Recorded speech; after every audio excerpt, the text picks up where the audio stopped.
الحمد لله وكفى وسلام على عباده الذين اصطفى أما بعد فأعوذ بالله من الشيطان الرجيم بسم الله الرحمن الرحيم اليوم أكملت لكم دينكم وأتممت عليكم نعمتي ورضيت لكم الإسلام دينا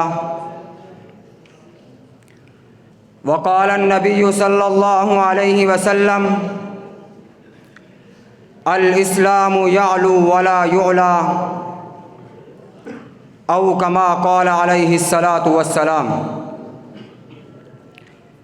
خرد نے کہہ بھی دیا لا الہ تو کیا حاصل، خرد نے کہہ بھی دیا لا الہ تو کیا حاصل، دل و نگاہ مسلمان نہیں تو کچھ بھی نہیں۔ میرے انتہائی واجب الاحترام اساتذہ اکرام اور میرے ہم سفر ساتھیوں، آج میں جس عنوان پر لب کشائی کرنا چاہتا ہوں وہ ہے اسلامی تشخص کی اہمیت۔ سامعین ذی وقار، یہ ایک مسلمہ حقیقت ہے کہ اسلام ایک نہایت کامل و مکمل اور ناقابل تبدیل دستور عمل ہے۔ زندگانی کے وہ تمام شعبے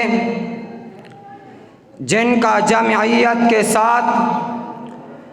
دنیا کی کوئی ملت احاطہ نہیں کر سکتی، اسلام کے وسیع دائرہ نے ان سب کو اپنے اندر انتہائی کمال کے ساتھ سموتے ہوئے اليوم اکملت لکم دینکم واتممت علیکم نعمتی ورضیت لکم الاسلام دین کا معاہدہ سنایا۔ اس نے اپنی کوئی اصل اور فرع ادھوری نہیں چھوڑی کہ ایک متلاشی کے لیے کسی کھٹک یا حیرانی کا باعث بنے۔ گویا اس نے سارے کمالات و منافع، دنیاوی اخروی اصول اپنے اندر سمیٹ کر دنیا کے تمام قوانین کے لیے سوائے نقصان و قلت منفیت کے کچھ نہیں چھوڑا۔ چنانچہ آج مغرب میں یورپ کی دانش مندانہ قوم اس کی صداقت و حقانیت پر مجبور ہو رہے ہیں، اور مشرق میں ہندو اور دیگر مذاہب باطلہ کے پرستار اپنے مذہبی رویوں اور کلی بت پرستی سے تنگ آ کر اسلام کے دامن توحید میں جھک رہے ہیں،